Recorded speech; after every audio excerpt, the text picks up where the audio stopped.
It was featured, this Inquirer, Inquirer, diba? I think that's where the story inspired by that feature article. So it's about a family. Poor family in Manila na hindi na nakayanan after many years trying to survive in Manila. Hindi nga kaya, walang nangyayari. So we decided to go back to the province to try, well, mas madali ang buhay sa buhay, parang ganyan. Yun ang journey. Yun ang journey. Saan yung province? Sa Bicol lang naman. Bicol. Kaya medyo, using a pedicab. Was a story which was published here.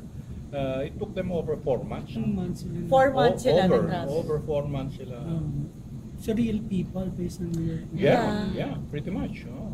Tsaka when we read the article, you know, the more it parang tumulong sa characterization. It empowered yung characters namin kasi the journey that they had to go through, traveling for 4 months, parang ganyan. You can just imagine, and us while doing it. So mahirap din you know, the filming was really difficult. Yeah, it was. So, ang laking tulong.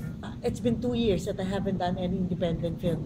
Because after my mother died, so hindi ako talaga nakapag-work ng 1 year. Right. And so, even before that, after Isda, you know, the roles that were coming in, personal yon, the roles that were coming in were mostly roles that I've done already. And that's precisely why you do independent film. Because that's where, I mean, for an actor like me, that's where you get, you know, roles or stories that you really like to, that's different. Get out of the box.